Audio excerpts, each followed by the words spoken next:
வணக்கம். Welcome to ஒலி பெட்டகம். நம்ம சேனலை இதுவரைக்கும் சப்ஸ்கிரைப் பண்ணாதவங்க சப்ஸ்கிரைப் பண்ணுங்க. பக்கத்தில் இருக்கிற பெல் ஐகானை கிளிக் பண்ணி ஆல்ங்கிற ஆப்ஷனை ப்ரெஸ் பண்ணுங்க. ஸோ தட் நான் போடுற கதைகளை உடனுக்குடனே நீங்கள் கேட்கலாம். வாங்க கதைக்குள்ள போகலாம்.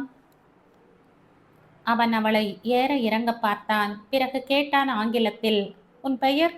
மதுமிதா. வயது? பெண்ணின் வயதும் ஆணின் ஊதியமும் யாரும் கேட்கக்கூடாத விஷயங்கள்.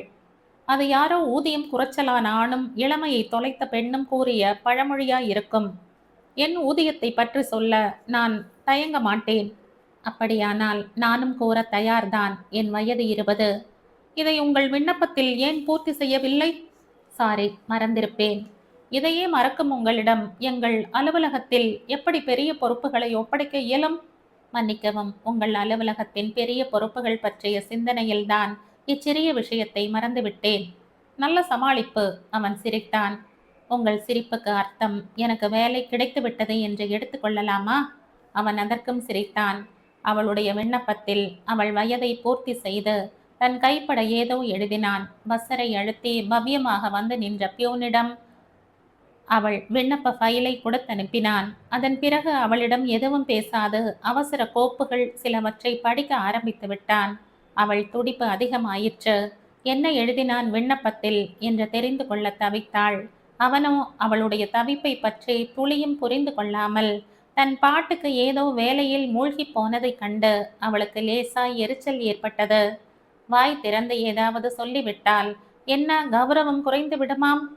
மௌனமாய் கழிந்த 10 நிமிடத்தில் நிறைய நகம் கடித்தாள். உங்கள் பிளட் குரூப் என்ன?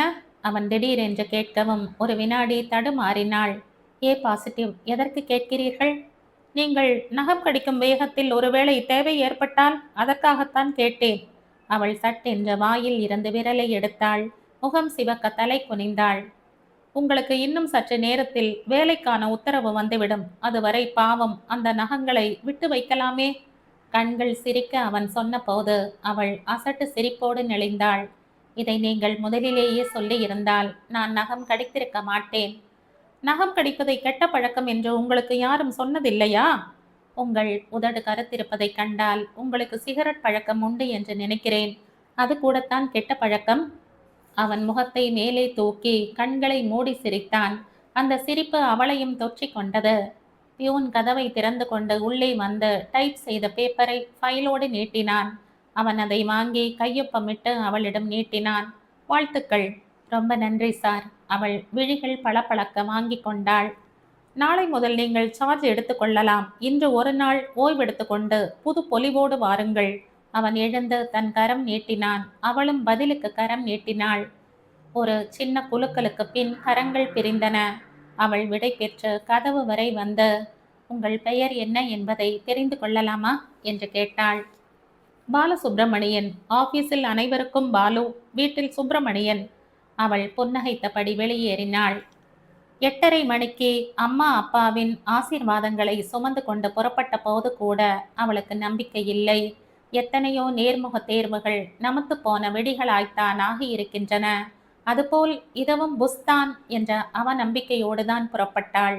அவள் புறப்படும் போது பார்த்துத்தான் வங்கக்கடல் புயலும் மிக அவசரமாய் கரை கடக்க புறப்பட்டது.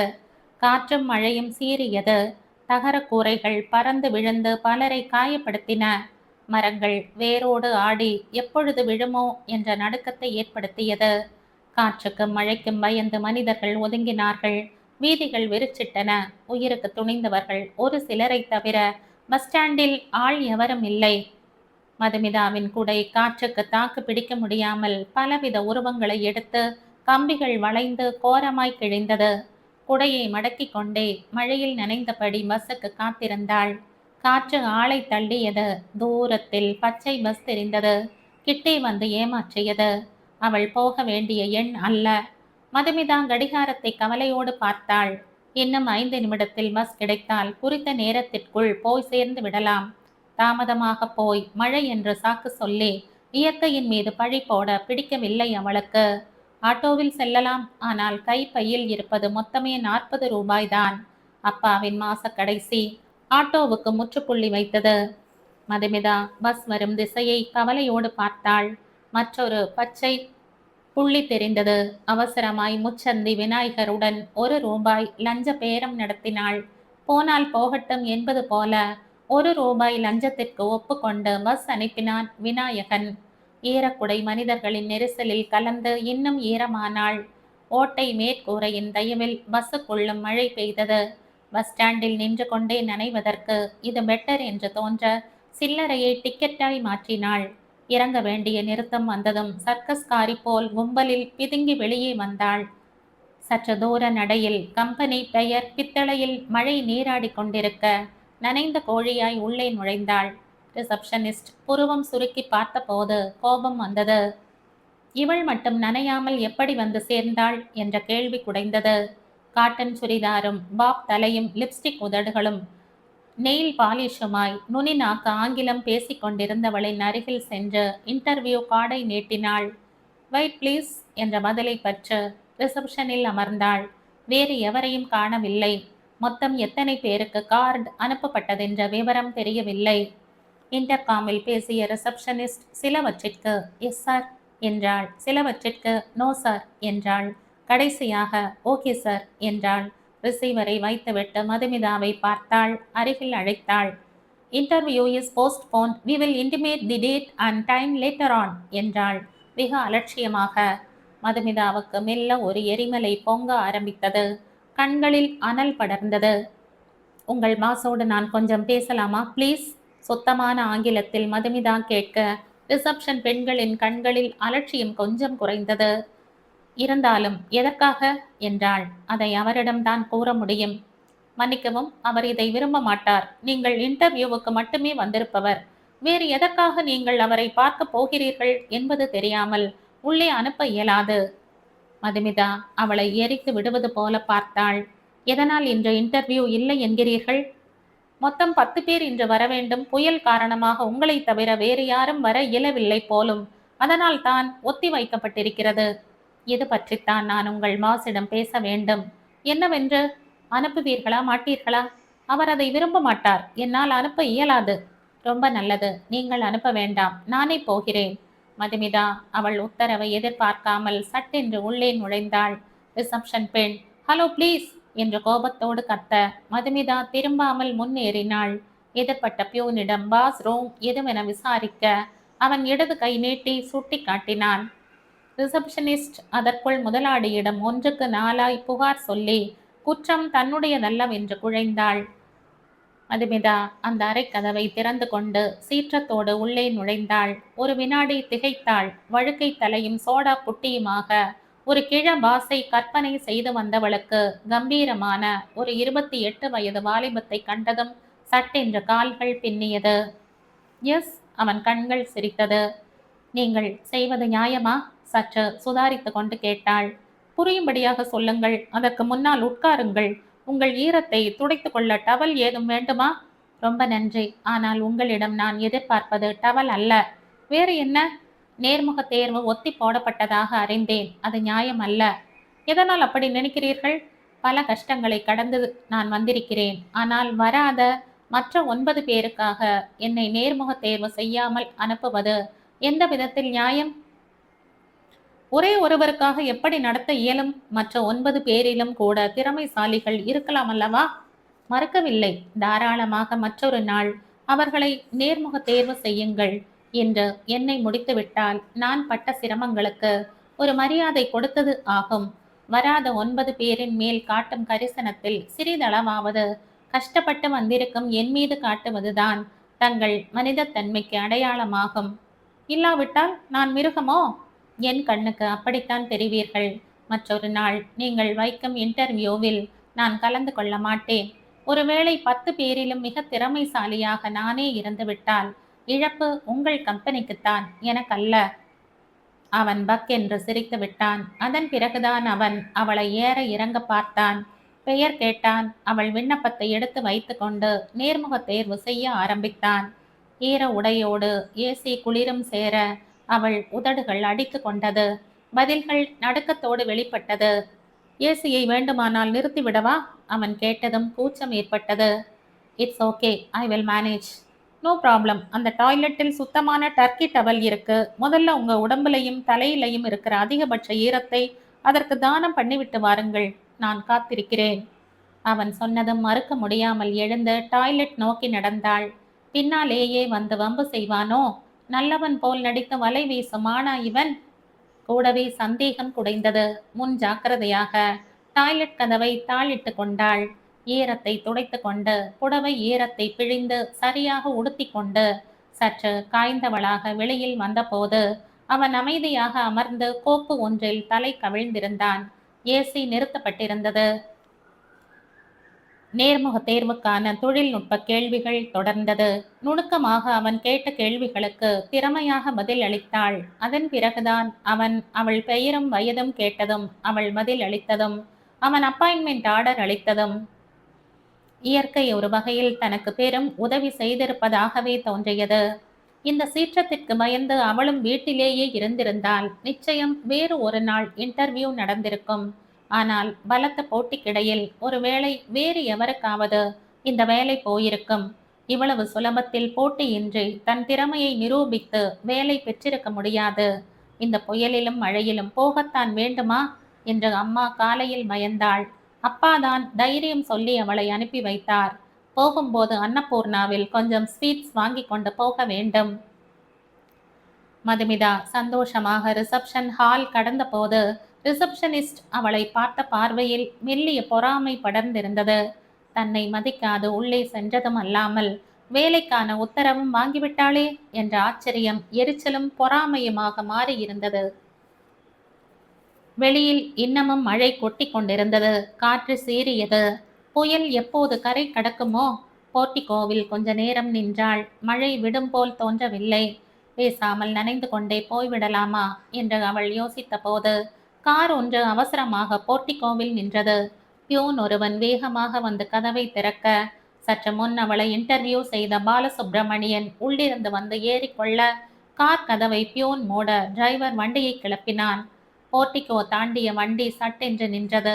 பின்பக்க கருப்பு கண்ணாடி மெல்ல இறங்கி பாலசுப்பிரமணியனின் முகம் தெரிந்தது. எந்த பக்கம் போகணும் நீங்க? KK நகர் சார். கெடின். போற வழியில ஏதாவது பஸ் ஸ்டாண்ட்ல டிராப் பண்றேன். ஓ தேங்க்யூ. மதுமிதா பின் கதவை அவன் திறந்துவிட ஏறிக்கொண்டாள். டிவிஎஸ் அருகில் கார் வந்து நிற்கும் வரை அவன் எதுவும் பேசவில்லை. அவன் அப்படி எதுவும் பேசாமல் வந்தது அவளுக்கு கஷ்டமாக இருந்தது. இவன் அழைத்ததும் அல்பத்தனமாய் ஏறி இருக்க வேண்டாமோ என்று தோன்றியது. இங்கிருந்து உங்களுக்கு பஸ் இருக்கும்னு நினைக்கிறேன். கார் நின்றதும் சொன்னான். ரொம்ப நன்றி சார். காரில் இருந்து இறங்கி பஸ் நிறுத்த குடையின் கீழ் சென்று நின்றாள். வண்டி வேகம் எடுத்து சென்று மறையும் வரை காத்திருந்தாள். 5 நிமிடத்தில் காலியாக ஒரு பஸ் வந்தது. மதுமிதா சந்தோஷமாக ஏறி சௌகரியமான ஒரு இடத்தில் அமர்ந்தாள். காலியாக செல்லும் பல்லவனில் செல்வதும் தனி இன்பம்தான். பீக் அவர்களில் இது முடியாது. மழையினால் என்ற இவ்வளவு காலியாக இருக்கிறது. பில்லர் தாண்டி ஆஸ்பத்திரி ஸ்டாப்பிங்கில் இறங்கி இனிப்பு கடை ஒன்றில் 1/4 கிலோ பால்கோவா வாங்கி கொண்டாள். மழை சற்று விட்டதும் விரைந்து நடந்தாள். மெயின் ரோட்டில் இருந்து குறுக்கு தெருவில் நடந்து 10 நிமிடம் நடையில் வீட்டை அடைந்த போது வீட்டு வாசலில் அக்கம் பக்கத்து ஜனம் கூடியிருந்தது. அத்தனை பேர் முகத்திலும் ஏதோ பதட்டம். அவர்களுக்கு நடுவில் கண்ணீரோடு அம்மா ஏதோ சொல்லிக் கொண்டிருந்தாள். அவசரமாய் ஒரு நர்ஸ் ஆக்சிஜன் சிலிண்டரை பொருத்தினாள். சின்ன சின்ன திரைகளில் ஏதோ வளைந்தும் நெளிந்தும் ஓடியது. இதய துடிப்பை ஒரு திரை காட்டியது. டாக்டர்கள் கூடி பேசினார்கள். கண்ணாடி கதவு திறந்து வந்த நர்ஸிடம் ஓடினாள் மதுமிதா. அப்பாவின் நிலை இன்னும் அபாய கட்டத்திலேயே இருப்பதாக தெரிவித்துவிட்டு சென்றாள் நர்ஸ். வராண்டா பெஞ்சில் அம்மா பாதி உயிரோடு சுருண்டிருந்தாள். மதுமிதா அம்மாவின் கரத்தை இறுக பற்றி கொண்டாள். கவலைப்பட ஒண்ணும் இல்லம்மா, தைரியமா இரு. தெய்வம் நம்மளை கைவிட்டுடாது. பயமா இருக்குமா? நான் இருக்க, தைரியமா இருமா. மதுமிதா அழுகையை அடக்கி கொண்டு அம்மாவை பரிவோடு தன் மடியில் படுக்க வைத்து கொண்டாள். சிரிப்பதா அழுவதா என்று புரியவில்லை. எந்த புயலும் மழையும் அவளுக்கு நன்மை செய்திருப்பதாக நினைத்தாளோ அதே புயலும் மழையும் அப்பாவை ரத்தம் சிந்த வைத்திருக்கிறது. அபாய கட்டத்தில் அவர் உயிரை ஊசலாட வைத்திருக்கிறது. இதை என்ன என்று சொல்ல? அரைகுறையாய் திறந்திருந்த ஒரு பாதாள சாக்கடையில் வெள்ள ஓட்டத்தினால் திசை தெரியாமல் நடந்து சென்று விழுந்திருக்கிறார். நல்ல காலம், யாரோ பார்த்தார்களோ, ஆள் உள்ளே விழுந்தது தெரிந்ததோ? இல்லை என்றால் நினைக்கவே நடுங்கியது. அப்பாவை தேடி தேடி இவள் ஊரெல்லாம் அலைய அவர் சாக்கடைக்குள் பிணமாக மிதந்து கொண்டிருப்பார். பார்த்தவன் சட்டென்று சத்தம் போட்டு கும்பலை கூட்டி அவசர ஆலோசனை நடத்தி அருகில் இருந்த கடையில் இருந்து கயிறு வாங்கி இடுப்பில் ஒருவன் கட்டிக்கொண்டு உள்ளே இறங்கி ஊர் கூடி குற்றுயிரும் குலை உயிருமாக அப்பாவை வெளியே எடுக்க, அப்பாவின் உடல் முழுக்க காயம், மண்டையில் பலமாய் அடிபட்டிருந்தது, கை எலும்பு முறிந்திருந்தது, நிறைய நீர் குடித்திருந்தார். அருகில் இருந்த ஆஸ்பத்திரிக்கு அவர்களை அழைத்து சென்று சேர்த்தது. அப்பாவின் பாக்கெட் டைரியில் இருந்து விலாசம் அறிந்து ஒரு ஆள் தகவலோடு வர அம்மா பெரிதாய் அழ ஊர் கூடிவிட்டது. மதுமிதாவை கண்டதும் அம்மா இன்னும் பெரிதாய் அழுதாள். அவசரமாய் வீடு பூட்டி அவர்கள் ஆஸ்பத்திரிக்கு வந்தபோது அப்பா அவசர சிகிச்சை பிரிவில் நினைவின்றி இருந்தார். இப்போது பார்க்க முடியாது என்று விரட்டினார்கள் நர்ஸ்கள். இரவு மணி 11 கடந்ததும் அப்பாவின் நிலையில் முன்னேற்றமில்லை. அம்மா மாங்கல்யத்தை பற்றி கொண்டு கந்த சஷ்டி கவசம் சொன்னாள். வேலை கிடைத்ததற்கும் அதற்கும் எத்தனை மகிழ்ச்சியாய் கழிந்திருக்க வேண்டிய நாள். ஏன் இப்படி? யார் கண்பட்டது? அக்காவையும் அவளையும் வளர்க்க எத்தனை பாடுபட்டார் அப்பா. நாம நடுத்தர வர்க்கம் மது, நமக்கு படிப்பு தான் முக்கியம். படிப்பால தான் நாம முன்னுக்கு வரணும். நீங்க 2 பேரும் நல்லா படிக்கணும். அதனால தான் என் சக்திக்கு மீறி பணம் கட்டி உங்களை முதல் தரமான ஸ்கூல்ல சேர்த்திருக்க. ஸ்கூல் படிக்கிற காலத்தில் அப்பா அடிக்கடி சொல்லும் வார்த்தை இது. ஸ்கூல் ஃபீஸ் வருடா வருடம் ஏறும். அதே நேரம் அப்பா தன் சொந்த தேவைகளை ஒவ்வொன்றாய் குறைத்து கொண்டு துண்டு விழும் பணத்தை சமாளிப்பார். இப்படித்தான் மாலை காஃபியை நிறுத்தினார். ஸ்கூட்டரை விற்றுவிட்டு பல்லவனில் தொற்றிக் கொண்டார். வாராந்திரம் இஸ்திரிக்கு கொடுப்பதை நிறுத்தினார். கசங்கிய சட்டையோடு அலுவலகம் போனார். அப்பா மட்டுமல்ல, அம்மாவும் கூட தன் தேவைகளை சுருக்கி கொண்டாள். குழந்தைகள் வரையில் குறையில்லாமல் கொடுத்து வளர்த்தார்கள் என்றும் சொல்லலாம். 2 பெண்ணும் ஆங்கிலத்தில் பேசிக்கொண்டதை மலர்ந்த முகத்தோடு பார்ப்பார்கள் இருவரும். சண்டை போடும்போது ஆங்கிலம் இன்னும் வேகமாய் வெளிப்படும். சண்டையை விலக்காது பிரமித்து போய் வேடிக்கை பார்ப்பாள் அம்மா. அப்பா தான் நடுவில் புகுந்து இருவரையும் விலக்குவார், சமாதானப்படுத்துவார். மொழி என்பது ஒருவரை ஒருவர் திட்டிக் கொள்வதற்கல்ல, புரிந்து கொள்வதற்குத்தான் என்று இதமாய் பேசி சமாதானப்படுத்துவார். அப்பா அவர்கள் இருவர் மேலும் நிறைய நம்பிக்கை வைத்திருந்தார். அம்மாவோ நிறைய கவலை வைத்திருந்தாள். படிப்பு படிப்புன்னு வாரி இறைச்சிக்கிட்டே இருந்தா எப்படி? கல்யாணத்துக்கு 4 நகை நட்டு சேர்க்கிற வழியை பாருங்க. அப்பா சிரிப்பார். படிப்பு தாண்டி சொத்து, அதுவே மற்ற எல்லாம் கொடுக்கும். இப்பெல்லாம் பசங்க படிப்பு பார்த்து தான் கட்டிக்கிறாங்க. நீ ஏன் கவலைப்படுற? நம்ம பொண்ணுங்களை கட்டிக்க வீட்டு வாசல்ல வரிசையில வந்து நிற்பாங்க பாரு. ஆமா, சுயம்பரமே நடத்துங்க. யாரு வேணாம்னாங்க? அப்படியே தேடிக்கிட்டு வரன் வந்தாலும் வெறுங்கையோடவா பொண்ணை அனுப்ப முடியும்? என் பசங்க படிப்புக்கு பெரிய பெரிய கம்பெனியில இருந்து 8000 தரோம் 10,000 தரோன்னு கூப்பிடுவாங்க பாரு. ஒரு 3 வருஷம் வேலை செஞ்சா போதும், முழு கல்யாணமும் ஜாம் ஜாம்னு நடத்துற அளவுக்கு அவங்களே சேர்த்துடுவாங்க. அப்படித்தானே மது? மதுமிதா ஆமாம் என்று உற்சாகமாக தலையாட்டுவாள். ஆனால் அக்காவின் முகம் அப்பா இப்படி கேட்டபோது ஒரு மாதிரி போயிற்று. ஏதோ ஒரு குழப்பம் அவள் முகத்தில் படர்ந்தது. ஒரு நாள் இரவு அக்கா அவளிடம் கேட்டாள், ஏமது, அப்பா இப்படி சொல்றது சரின்னு படுதா உனக்கு? எது? அதான் நம்ம கல்யாணத்துக்கு நாமளே சம்பாரிச்சு சேர்த்துக்கணும்னு சொல்றாரே அது. ஏன் அதுல என்ன தப்பு? தப்பில்ல, ஆனா அவருக்கு பொறுப்பு வேணாமா? அதை அவர் தட்டி கழிக்கிறாப்புல இல்ல. என்ன மஞ்சுக்கா இப்படி பேசுற? அப்பா தன் சக்திக்கு மீறி நம்மை படிக்க வச்சிருக்கார். தன் பொறுப்பை மறந்திருந்தா படிக்க வச்சிருப்பாரா? அவருடைய வசதிக்கு ஏதாவது ஒண்ணுதான் செய்ய முடியும். நம்ம படிப்புக்கு செலவழிச்ச பணத்தை எல்லாம் சேர்த்து வச்சிருந்தா இந்நேரம் நம்ம கல்யாண செலவுக்கு மேலேயே சேர்ந்திருக்கும். ஆனா நாம இப்படி படிச்சிருக்க முடியாது. மிஞ்சி போனா ஒரு கவர்மெண்ட் ஸ்கூல்ல +2 முடிச்சிருப்போம். இங்கிலீஷ் பேச தெரியாம தாழ் உணர்ச்சியில தவிச்சுக்கிட்டு இருந்திருப்போம். நாம பேரோட பழகக்கூட தெரியாம வளர்ந்திருப்போம். ஆனா அப்பா தன் சக்தி முழுக்க செலவழிச்சு நம்மை படிக்க வச்சிட்டார். அவர் ஒண்ணு கொடுத்துட்டார். உலகத்துல பெரிய விஷயம் கல்வி. அதை வச்சு நாம உலகத்தையே வாங்கிடலாமே. அதைத்தான் அப்பாவும் சொன்னார். அதில் என்ன தப்பு? அவள் இப்படி சொல்லியும் அக்காவின் முகம் மாறவில்லை. அதன் பிறகு மஞ்சுவுக்கு ஒரு கம்ப்யூட்டர் நிறுவனத்தில் புரோகிராமர் வேலை கிடைத்தது. மாதம் 10,000 சம்பளம். அம்மா வாய் பிளந்தாள். உங்க அப்பாவுக்கே அவ்வளவு சம்பளம் இல்லடி என்று வெகுளியாய் பேசினாள். மதுமிதா தன் கடைசி வருட கல்லூரி படிப்பில் இருந்தாள். கெமிஸ்ட்ரியில் டாக்டரேட் வாங்கிவிட வேண்டும் என்ற லட்சியம் இருந்தது அவளுக்கு. தீராத நோய்க்கெல்லாம் புது புது மருந்துகள் கண்டுபிடிக்க வேண்டும் என்ற தாகமும் இருந்தது. வேலையில் சேர்ந்த அக்காவுக்கு அப்பா விதம் விதமாய் புது ட்ரெஸ்களும் செருப்பும் வாங்கி கொடுத்தார். அம்மா நாள் ஒரு டிஃபன் வகையரா செய்து கொடுத்தாள்.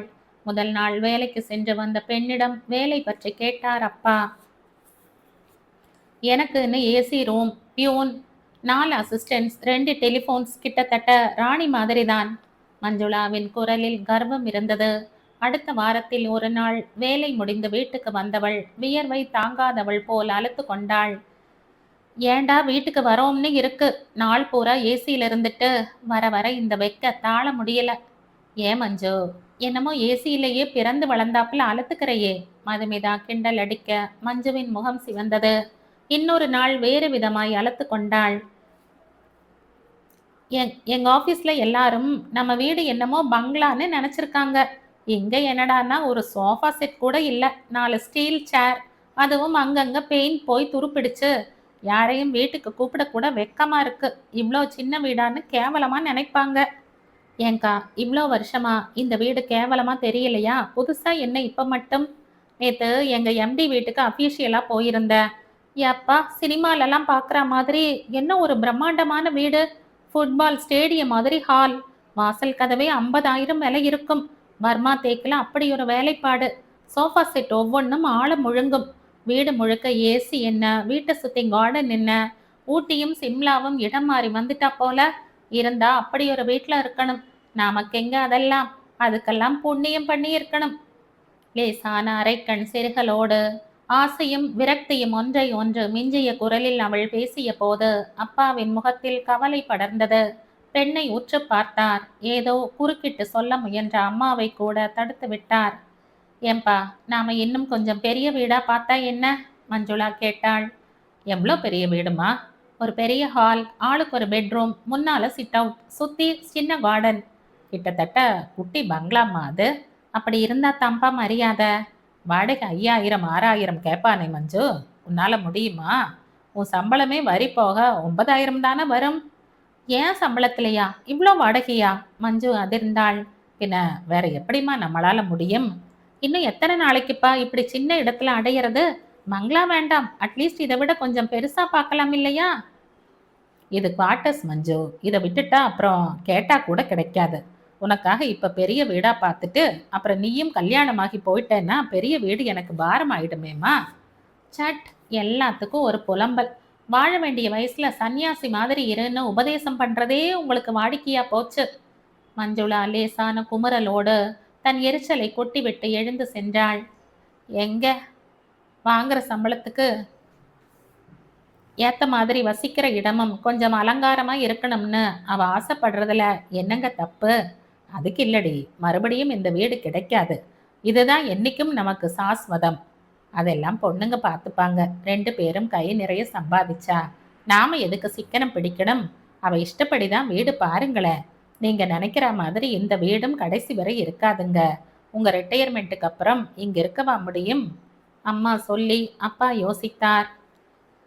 மறுநாள் ஞாயிற்றுக்கிழமை என்று அப்பா மஞ்சுவையே அழைத்து கொண்டு வீடு பார்க்க புறப்பட்டார். காலை டிஃபனை சாப்பிட்டுவிட்டு தெரு தெருவாக காலி வீடு தேடி அலைந்தார்கள். புதிய நகர்களில் கால் கடுக்க நடந்தார்கள். திருவான்மையூரில் மஞ்சுவை ஓரளவு திருப்திப்படுத்தும் வகையில் தனி வீடு ஒன்று கிடைத்தது. 2 படுக்கை அறையும் ஒரு சிறிய முன் அறையும் கொண்ட தனி வீடு. சுற்றிலும் கார்டன் இல்லாவிட்டாலும் காம்பவுண்டு சுவர் இருந்தது. வாடகை 3,000 என்றார்கள். அதற்கு குறைந்து இதுபோல் நல்ல வீடும் கிடைக்கவில்லை. என்ன சொல்ற மஞ்சு? வேற வழி, இதையே முடிப்போம். இன்னும் அலுப்பு தீராத குரலில் சொன்னாள் மஞ்சு. இந்த வீடும் கூட அவள் ஆசையை முழுவதும் நிறைவேற்றவில்லை என்பது புரிய அப்பாவின் கவலை கூடியது. அட்வான்ஸ் கொடுத்துவிட்டு பஸ் ஸ்டாண்ட் நோக்கி நடக்கும்போது குடிசை பகுதி ஒன்றை தாண்டி நடந்தார்கள். சின்ன சின்ன குடிசைகளில் கவலையற்ற மனிதர்கள், குழந்தைகள் தெருமண்ணில் ஆனந்தமாக அழுக்கு துணியும் பரட்டை தலையுமாக விளையாட, தெருக்குழாயில் சண்டை போட்டபடி பெண்கள் முட்டி மோதி தண்ணீர் பிடித்து கொண்டிருக்க, ஒரு சில பெண்கள் அந்த குழாய்க்கு சற்று தள்ளி தெரு அழுக்கிலேயே சோப்பு போட்டு துணி துவைத்து கொண்டும் பாத்திரம் தேய்த்து கொண்டும் இருந்தனர். குடிசை வாசல்களில் நாடா கட்டிலில் அமர்ந்து பீடி பிடித்தபடி ஆண்கள் சிலர் தினத்தந்தியின் சினிமா செய்திகளை சத்தம் போட்டு படித்து கொண்டிருக்க, குடிசைக்குள் விறகடுப்பு புகைச்சலில் சமையல் தயாரித்து கொண்டிருந்தார்கள் பெண்கள். சில தாவணி இளசுகள் பேசும் படம் வைத்து கொண்டு தங்கள் ஹீரோக்களை பற்றி பேசி சிரித்து கொண்டிருந்தார்கள். நாளையை பற்றி சிறிதும் கவலைப்படாமல் இன்றைய வினாடியை மகிழ்ச்சியோடு கழிக்கும் ஏழைகளின் உலகம் அது. எப்படிப்பா இவங்கெல்லாம் இந்த குடிசைக்குள்ள இருக்காங்க? மஞ்சு வியப்பும் அருவருப்பும் கலந்த குரலில் கேட்டாள். இதெல்லாம் ஒரு வாழ்க்கையா? சுகாதாரமே இல்லாம? அவங்க முகத்தில் எல்லாம் அந்த கவலை தெரியுதா? பாத்திய மஞ்சு, சந்தோஷமா தானே இருக்காங்க. நம்மளை விட உசந்தவங்களை பார்த்து ஏக்கப்படுறதை விட நம்மளை விட கஷ்டப்படுறவங்களை பார்த்து சமாதானம் ஆறந்தாமா நல்லது. இப்போ என்ன சொல்றீங்க நீங்க? அட்வான்ஸை திருப்பி வாங்கிடலாமா? அது இல்லை மஞ்சு. அப்பா, உங்க கஞ்சத்தனத்தை பார்த்து அழுத்து போச்சுப்பா. இத்தனை நாள் உங்களை சார்ந்து இருந்ததால என் ஆசைகளை அடக்கிக்கிட்டேன், ஏக்கங்களை மறைச்சிக்கிட்டேன். வேற வழி? நான் ஆசைப்பட்டதையெல்லாம் சொன்னா உடனே வாங்கி கொடுத்துடவா போறீங்க? நல்ல படிப்பு கொடுக்கணுங்கிறது நியாயமான ஆசைதான். அந்த ஆசையில பெரிய ஸ்கூல்ல சேர்த்துட்டீங்க. சினிமாக்காரங்க வீட்டு பசங்களும் கோடீஸ்வர வீட்டு பசங்களும் படிக்கிற ஸ்கூல் அது. டாடா சுமோலையும் மாருதியிலையும் ஃபியட்லையும் பைக்லையும் வர பசங்களுக்கு நடுவில் பஸ்ஸில் போகணும், இல்லை நடந்து போகணும். ஸ்கூல் போய் சேர்றதுக்குள்ள ஷூஸ் அழுக்காயிடும். மிஸ் திட்டுவாங்க, பசங்க சிரிப்பாங்க. ஒவ்வொரு பசங்களுக்கும் வீட்டில் இருந்து விதவிதமாக டின்னரே வரும்போது எங்கடப்பால ஆறின சாம்பார் சாதம் இல்லாட்டி தயிர் சாதம். அத்தனை பசங்களும் பர்த்டேனா அழகழகா ட்ரெஸ்ஸும் சாக்லேட் பாக்ஸுமா வரும்போது எங்கள் பர்த்டே லீவில் தான் வரும்னு பொய் சொல்லி சமாளிப்போம். என்னைக்காவது கலர் ட்ரெஸ்ன்னு அறிவிச்சாங்கன்னா ஏண்டான்னு இருக்கும். அவங்க ஃபேஷன் பரேடுக்கு போகிறாப்புல மாடர்ன் ட்ரெஸ்ஸில் அசத்தும் போது சாதாரண ட்ரெஸ்ஸோட போய் கூசி குறுகி நிற்கணும். நல்ல செருப்பு கூட இருக்காது காலில். பாவம்டி, அவங்க புவர் போல இருக்குன்னு ஒருத்தி உச்சு கொட்டுவா. அப்புறம் எப்படி இவ்வளோ பெரிய ஸ்கூலில் சேர்த்தீங்கன்னு இன்னொருத்தி சந்தேகம் கேட்பா. பணக்கார பசங்க கிட்ட தான் டீச்சர்ஸும் இழிச்சு இழிச்சு பேசுவாங்க. அவங்க தப்பண்ணா கண்டுக்க கூட மாட்டாங்க. நாங்கள் தெரியாமல் செய்துட்டா கூட வெளியில் நிற்கணும். ஏன்னா அவங்க எல்லாம் டொனேஷன்னா 10,000 கூட கொடுப்பாங்களே. நாங்கள் 10 ரூபா கூட கொடுக்க முடியாதே உன்னால. ஒரு சாதாரண ஸ்கூலில் சேர்த்திருந்தா எங்கள் பள்ளி பருவம் இன்னும் கூட நல்லா இருந்திருக்கும்னு தோணும். எப்போ பாரு தாழ் உணர்ச்சியில் எவ்வளோ கஷ்டப்பட்டோம்னு உனக்கு எப்படி தெரியும்? எல்லாரையும் போல வசதியாக வாழணும், விதவிதமாக உடுத்தணும், வகை வகையாக உண்ணணும்னு நினைக்கிறதுல என்னப்பா தப்பு? ஆசைப்படுறவன் தான் சராசரி மனுஷன். இதெல்லாம் நார்மலான ஆசை தானே. அப்போதான் வேற வழி இல்லாமல் உன் சம்பளத்துக்குள்ள எங்கள் ஆசைகளை சுருக்கிக்கிட்டோம். இப்போ என்ன 10,000 சம்பாதிச்சும் கூட பஞ்ச வேஷம் போட சொல்றியா? அப்பா மலைத்து போனார். இவர்களுடைய பள்ளி படிப்பின் பின்னால் இத்தனை ஆதங்கங்களா? எதிர்காலம் கருதி பெரிய பள்ளியில் சேர்த்ததற்கு பின்னால் இத்தனை காயங்களா? பெரிய பள்ளியில் சேர்த்தால் மட்டும் போதுமா? அதற்கேற்றாற் போல் மற்ற விஷயங்கள் என்ன செய்திருக்கிறாய் நீ என்று பெண் கேட்பதும் நியாயம்தானே? சின்னஞ்சிறு மனசுகளின் ஏக்கம் புரியாமல் என் லட்சியமே பெரிதென்று இருந்து விட்டேனா? இது சரியா தப்பா? அப்பா ஒரு நிமிடம் குழம்பினார். எதுவும் பேசாது நடந்தார். அதற்கடுத்த மாதம் பால் காய்ச்சி குடித்த கையோடு சாமான் கடத்தினார்கள் பழைய வீட்டிற்கு. இது பெரிதுதான். மஞ்சு தனக்கென்று ஒரு படுக்கை அறை வேண்டும் என்றாள். இன்னொன்றில் அம்மாவும் மதுவும் படுத்துக்கொள்ள அப்பா ஹாலில் படுத்தார். அம்மாவுக்கு ரொம்ப சந்தோஷம். சமையல் கட்டு நவீனமாய் இருந்தது. இப்படி ஒரு சமையல் கட்டுல சமைக்கணும்னு எனக்கும் ரொம்ப நாளா ஆசைதான். பழைய வீட்டில் ஒருத்தர் உள்ள போனா 2 பேர் வெளியில வரணும். இப்படி திரும்பினா இது இடிக்கும், அப்படி திரும்பினா அது இடிக்கும்னு இட நெருக்கடி. ஏதோ மஞ்சு புண்ணியத்துல காலை வீசி நடக்கிறாப்புல ஒரு சமையல் கட்டு கிடைச்சதே. அம்மாவும் மஞ்சுவும் ஒவ்வொரு விதமாய் திருப்திப்பட்டாலும் அப்பாவும் அதுவும் சமநிலையாகவே இருந்தார்கள். புது வீடு பெரிய பாதிப்பு எதுவும் ஏற்படுத்தி விடவில்லை. ஹாலுக்கு நல்லதா சோஃபா செட் வாங்கணும். ஒரு வாரம் கழித்து மஞ்சு மெல்ல ஆரம்பித்தாள். நல்ல செட் வாங்கணும்னா 8,000 ஆகும், பணத்துக்கு எங்க போக என்றார் அப்பா. அது சரி, இருந்தா மட்டும் வாங்கிடுவீங்களா என்ன? மஞ்சு முனகிக் கொண்டே உள்ளே போனாள். புது வீடு வந்ததில் இருந்து அவள் அறைக்குள் இருப்பதே சுகம் என நினைத்து விட்டாள். மற்றவர்களிடம் பேசுவதை கூட தவிர்த்தாள். எப்போதும் தாழிட்ட அறையில் ஏதோ படிப்பதும் பாட்டு கேட்பதுமாக இருந்தாள். யாருக்கும் யாரோடும் பேச நேரம் இல்லாததால் அவள் ஒதுங்கி போனது யாருக்கும் வித்தியாசமாக தெரியவில்லை. முதல் மாத சம்பளம் அவள் வாங்கி வந்த அன்றுதான் அந்த வித்தியாசம் ஒரு சின்ன கோடாய் தெரிந்தது. அப்பாவுக்கு அது பெரிய அடி.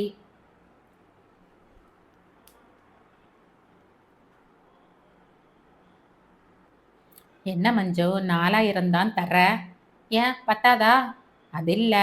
இத பாருமா, வீட்டு வாடகைக்கு 3, மிச்சம் 1000. நீ எனக்கு போடுற சாப்பாட்டுக்கு அதுவே அதிகம்தான். ஹாஸ்டல்னா இதை விட கம்மியா தான் ஆகும். மஞ்சுளா மிக சாதாரணமாக சொல்ல அம்மா ஆணி அடித்தாற் போல நின்று விட்டாள். கண்களில் குளம் கட்டி கொண்டது. பேசுவது தன் பெண் தானா என்ற சந்தேகம் வந்தது. எதற்கு இப்படி சொன்னாள்? இந்த வீட்டை விட்டு வெளியில் போனால் இன்னும் செலவு குறையும் என்கிறாளா? 10,000 ரூபாய் சம்பாதிக்க ஆரம்பித்ததும் என்ன வேண்டுமானாலும் பேசலாம், எப்படி வேண்டுமானாலும் இருக்கலாம் என்கிற நினைப்பா? நில்லு மஞ்சு, அம்மா சொல்ல மஞ்சு நின்று திரும்பினாள். இப்ப நீ பேசுனதுக்கு என்ன அர்த்தம்? ஏன், உனக்கு என்ன அர்த்தம்னு புரிஞ்சது? இது ஹாஸ்டல் இல்ல மஞ்சு, வீடு. சரி, வீடுதான், அதுக்கு என்ன இப்போ? முதல் சம்பளம் வாங்கினதுமே முழுசா உங்க அப்பா கிட்ட கொடுத்து காலில் விழுந்து ஆசி வாங்கி இருக்கணும். ஆனா நீ கண்டதையும் வாங்கிட்டு வந்துட்டு 3000 கடனேன்னு கொடுத்த. சரி, சின்ன பொண்ணு தெரியாம செய்திருப்பேன்னு விட்டுட்ட. இந்த மாசமும் இப்படி கணக்கு பார்த்து கொடுத்தா என்ன அர்த்தம்? மரியாதையா வாங்கின சம்பளத்தை உங்க அப்பா கிட்ட கொடுத்து அவரோட காலில் விழு. மஞ்சு அம்மாவை புருவம் சுருங்க பார்த்தாள். மிரட்டுறையா? மிரட்டல, கண்டிச்ச. உன்னை கண்டிக்கிற உரிமை எனக்கு இல்லையா? இருக்கு. ஆனா நான் கஷ்டப்பட்டு சம்பாதிக்கிற பணத்தை எல்லாம் அப்படியே கொடுக்க சொல்றதுக்கு பேரு வழிப்பறி கொள்ளை. என்னடி சொன்ன? அம்மா பலார் என்று அவள் கன்னத்தில் அறைந்தாள். பெத்தவங்க கிட்ட பேசுற பேச்சா இது? உன் சம்பாத்தியத்தை வாங்கி எனக்கா அட்டிகை செய்து போட்டுக்க போற? உன் கல்யாணத்துக்கு தாண்டி சேர்த்து வைக்க போற? அதையே தான் நானும் செய்யறேன். அடிப்பட்ட கன்னத்தை தடவிக்கொண்டு ஆத்திரத்தோடு மஞ்சு சொல்ல அம்மா அயர்ந்து போனாள். அவளை வெறித்து பார்த்தாள். அழைப்பு மணி ஒலிக்க அப்பாதான் வருகிறார் என புரிந்து கொண்டு மஞ்சு வெறுப்போடு தன் அறைக்கு செல்ல அதுவரை அவர்கள் சண்டையை திகைப்போடு பார்த்து கொண்டிருந்த மது விரைந்து சென்று கதவை திறந்தாள். உள்ளே நிலவிய அமைதி வித்தியாசமாக இருக்க அப்பா கேள்வியோடு இருவரையும் பார்க்க மது எதுவும் சொல்லாமல் நழுவினாள். அம்மா அவருக்கு டிஃபனும் காஃபியும் எடுத்து வந்தாள். மஞ்சு இன்னும் வரலையா? அப்பா சாப்பிட்டபடி கேட்டார். வந்துட்டா, அம்மா சுரத்தின்றி சொல்லிவிட்டு உள்ளே போக அப்பா நிதானமாக தன் டிஃபனை முடித்து கை கழுவினார். மது அவசரமாக அம்மாவிடம் வந்தாள். ஏமா, அப்பாட்ட சொல்ல போறியா? பின்ன அவ எப்படி பேசினான்னு கேட்டல்ல. போகட்டுமா, விடு. அப்போ சொல்லாதேங்கிறையா? அவரே கேட்டுக்கட்டும். அவ கொடுத்த பணத்தை மட்டும் அவர்கிட்ட கொடுத்துடு. அதுக்கு மேலே எதுவா இருந்தாலும் அவர் நேரடியா அவர்கிட்ட பேசிக்கட்டும். உங்ககிட்ட பேசின மாதிரி அவர்கிட்ட பேச மாட்டா. அது துணிஞ்ச கட்டம். அது வாய் துடுக்க அதிகம் அவளுக்கு. பேசும்போது பார்த்துப்போம். நீ இப்ப எதுவும் சொல்லாத. அவள் சொன்னபடி அம்மா மஞ்சு கொடுத்த பணத்தை மட்டும் கொண்டு போய் அவரிடம் நீட்டினாள். எவ்வளோ கொடுத்தா? 4000. அப்பா எதுவும் பேசாமல் பணத்தை வாங்கி கொள்ள அம்மாவுக்கு பொறுமை உடைந்தது. 3000 வாடகையாம், 1000 அவ சாப்பாட்டுக்கா. மிச்ச பணத்தை எல்லாம் அவ கல்யாணத்துக்காக அவளே சேர்த்து வச்சுப்பாளாம். நம்ம பேர்ல அவளுக்கு நம்பிக்கை இல்லையாம். அப்பா அமைதியாக கேட்டார். கண்மூடி சற்று நேரம் அமர்ந்திருந்தார். பிறகு மதுவிடம் சொன்னார். அவளை கூப்பிடு மது. மதுமிதா தயக்கத்தோடு அக்காவின் அறை நோக்கி சென்றாள். ஒரு பூகம்பம் வெடிக்கப் போகிறது. கடவுளே, எதற்கு இவளுக்கு வேலை கொடுத்தாய்? இந்த வீட்டின் சந்தோஷத்தில் ஏன் கை வைத்து விட்டாய்? உன் அப்பா கூப்பிடுறார். மது சொல்ல இதை எதிர்பார்த்தாற் போல மஞ்சு படித்து கொண்டிருந்த புத்தகத்தை பட்டென்று மூடி வைத்துவிட்டு அலட்சியமாய் வந்து அவர் எதிரில் நின்றாள். உங்க அம்மா எல்லாம் சொன்னா மஞ்சு. அப்பா ஏற இறங்க அவளை பார்த்தபடி சொல்ல மஞ்சு எதுவும் பேசவில்லை. உங்க அம்மா பைத்தியம் மஞ்சு, அவளுக்கு எதுவும் தெரியல. பெத்த பொண்ணுகிட்ட போய் சாப்பாட்டுக்கு காசு வாங்குவாங்களா என்ன? இந்தாம்மா. அப்பா அவள் கொடுத்த 4000 அவளிடமே நீட்டினார். உன் கழுத்துல ஒரு தாலி ஏறி நீ புருஷன் வீட்டுக்கு போகிற வரைக்கும் உன்னை பார்த்துக்க வேண்டியது எங்க கடமை மஞ்சு. உணவுக்கோ உறைவிடத்துக்கோ பணம் வாங்கிக்கிறவன் நல்ல தகப்பனா இருக்க முடியாது மஞ்சுமா. இந்த பணத்தை நீ ரொம்ப கஷ்டப்பட்டு சம்பாதிச்சிருப்ப. இதை வாங்கி செலவழிக்க எனக்கு கை கூசுது. நீயே வச்சுக்கம்மா. உன் மனசு நோகும்படியா உங்க அம்மா ஏதாவது பேசி இருந்தாலும் எனக்காக அவளை மன்னிச்சிடு. மஞ்சு திகைத்தாள். உடம்பில் 1000 தேள் ஊர்வது போல உணர்ந்தாள். அப்பா புதுவிதமாய் தண்டனை கொடுப்பது போல் இருந்தது. இனி அந்த வீட்டில் உண்ணும் போதும் உறங்கும் போதும் உறுத்தும். அன்றிரவு யாரும் சரியாக உறங்கவில்லை. இன்டென்சிவ் யூனிட்டில் இருந்து வெளியில் வந்த நர்ஸை நோக்கி ஓடினாள் மது. அப்பாவுக்கு எப்படி இருக்கு நர்ஸ்? முன்னேற்றம் இல்லம்மா, இன்னும் நினைவு திரும்பல. பார்க்கலாமா அவரை? உள்ள போக முடியாது, கண்ணாடி தடுப்பு வழியா பாருங்க. நர்ஸ் போய்விட்டாள். மது அம்மாவோடு கண்ணாடி சுவர் வழியே அப்பாவை பார்த்தாள். அப்பா சலனமின்றி படுத்திருந்தார். அழ ஆரம்பித்த அம்மாவை சமாதானப்படுத்தி வெளியில் அழைத்து வந்தாள் மது. நீ வீட்டுக்கு போயிடுமா, நான் அப்பாவை பார்த்துக்கிறேன். மஞ்சு தனியா இருக்கா வீட்டில். நான் எப்படிடி அவங்க அங்க நிம்மதியா? பிரச்சனையை புரிஞ்சுக்கம்மா, அப்பாவுக்கு எதுவும் ஆகாது. மஞ்சுவுக்கு துணை வேண்டாமா? அவ இருக்கிற நிலைமையில அவளும் ஏடா கூடமா ஏதாவது செய்துக்கிட்டா? நீ புறப்படு. மது அம்மாவை வற்புறுத்தி ஆட்டோவில் ஏற்றி வீட்டுக்கு அனுப்பிவிட்டு மறுபடியும் வந்து வெராண்டா பெஞ்சில் அமர்ந்து கொண்டாள். எப்படி இருந்த வீடு, எத்தனை சிநேகமான தகப்பன். மஞ்சு ஏன் எவரையும் புரிந்து கொள்ளவில்லை? ஏமா மது, ஓடியா, உங்க அப்பா லேசா கண் திறக்கிறார். நர்ஸ் கத்த மது பாய்ந்தோடி சென்றாள். அப்பா அவளை அடையாளம் கண்டு கொள்ள மிகவும் சிரமப்பட்டார். கால் நினைவுதான் வந்திருந்தது. அப்பா எப்படிப்பா இருக்கு? நான் மதுப்பா, என்ன பாருங்களேன். அப்பா சிரமப்பட்டு கண் திறந்தார். ஏதோ பேச அவர் நாக்கு துடித்தது. என்ன சொல்லுங்கப்பா. மஞ்சு.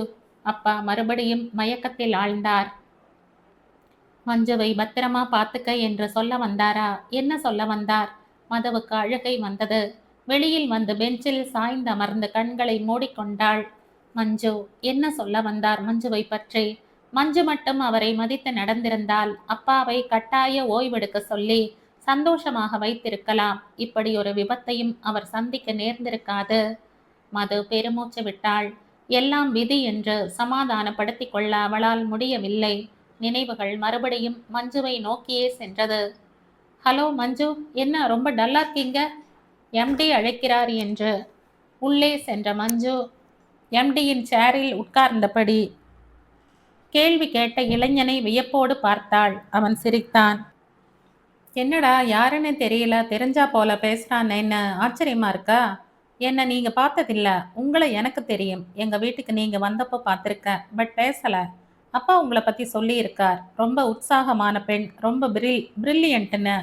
சரி, அடிக்கடி சொல்றாரேன்னு உங்களை பார்த்து அறிமுகப்படுத்திக்கிட்டு போலாம்னு வந்தா ரொம்ப டல்லா இருக்கீங்க நீங்க.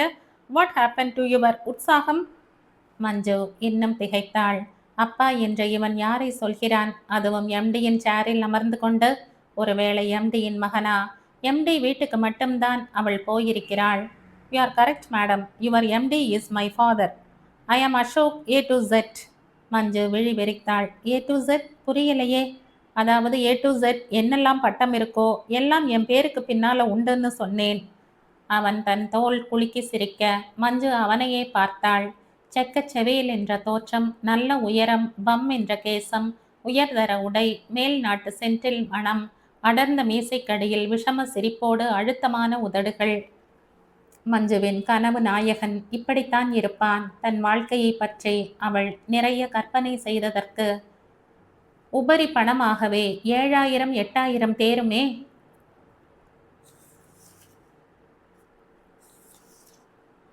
மஞ்சுவின் கனவு நாயகன் இப்படித்தான் இருப்பான். தன் வாழ்க்கையை பற்றி அவள் நிறைய கற்பனை செய்து வைத்திருந்தாள். துரத்தி துரத்தி அவளை காதலிப்பான் அவன். வெறித்தனமான காதல் அது.